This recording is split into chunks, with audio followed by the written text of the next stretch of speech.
Hi மக்களே, இன்றைக்கி நம்ம என்ன பார்க்க போகிறோம் அப்படின்னா, தவசி படத்துக்கு நான் தான் உரையாடல் எழுதினேன் அப்படின்னு நாம் தமிழர் கட்சியோட தலைமை ஒருங்கிணைப்பாளர் சீமான் அளித்த பேட்டிக்கு பதிலடியாக நெட்டிசன்கள் கருத்து பதிவிட்டிருக்காங்க. இதுக்கு நாம் தமிழர் கட்சியினர் விளக்கம் அளிச்சிருக்காங்க. அது என்னன்றதை பற்றி தான் இன்றைக்கி வீடியோவில் பார்க்க போகிறோம். வாங்க வீடியோக்குள்ளே போகலாம். தேமுதிக தலைவர் விஜயகாந்த் உடல்நலை குறைவால் நேற்று காலை காலமானார். அவரது உடலுக்கு ரசிகர்கள், கட்சி தொண்டர்கள், கட்சி நிர்வாகிகள், பொதுமக்கள், அரசியல் கட்சி தலைவர்கள், திரை நட்சத்திரங்கள் என பலரும் அஞ்சலி செலுத்தி வந்துட்டுருக்காங்க. திரை பிரபலங்கள் பலரும் விஜயகாந்தோட தங்களோட நட்பு மற்றும் நினைவலைகள் மற்றும் விஜயகாந்த் செய்த உதவிகள் குறித்து ஊடகங்களில் பேசியும் ட்விட்டரில் பகிர்ந்து வந்துட்டுருக்காங்க. அந்த வகையில் நாம் தமிழர் கட்சி தலைமை ஒருங்கிணைப்பாளர் சீமான் தூத்துக்குடியில் செய்தியாளர்களுக்கு பேட்டி அளித்த போது விஜயகாந்த் குறித்து பேசியிருக்காரு. அப்போது சீமான் கூறுகையில், விஜயகாந்த் என்றால் அச்சமின்மை, துணிவுதான், எதுக்கும் பயப்பட மாட்டார். தவசி படத்துக்கு நான் தான் உரையாடல் எழுதினேன்.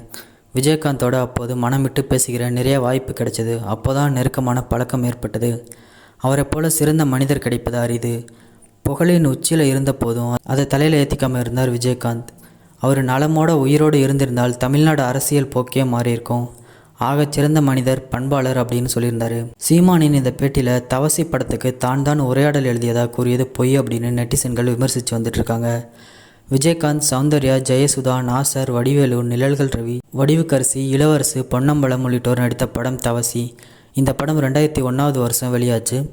உதயசங்கர் இந்த படத்தை இயக்கியிருந்தார். இந்த படம் விஜயகாந்துக்கு நன்கு ஓடிய படங்களில் ஒன்று. தவசி படத்தோட திரைக்கதை, வசனம் எழுதியவர் அந்த படத்தோட இயக்குனர் உதயசங்கர் தான் அப்படின்னும் சீமான் சொல்லுதில் உண்மை இல்லை அப்படின்னும் நெட்டிசன்கள் விமர்சித்து வந்துட்டுருக்காங்க.